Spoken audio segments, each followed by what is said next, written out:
Mag ek vra of daar nog enige ander mediese mense in Dok se familie is? Ja, collega, my moeder. Nou, dis interessant, wat doen sy? Sy was 'n hartchirurg. Na sy het ons haar werk verloor. Nou, hoe so?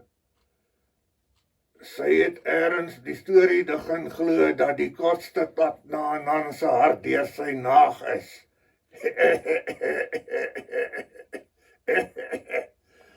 Ai, Dok, mens kan mos nie so fout maak nie.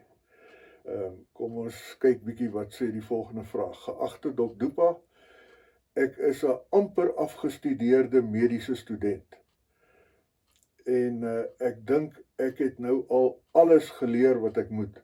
Mag ek vra wat die laaste dinge is wat dokters nog moet leer voordat hulle kan begin praktiseer? Ja, jy moet leer om jou voorskrifte lelik te skryf en jou rekeninge daai en nou lees daar.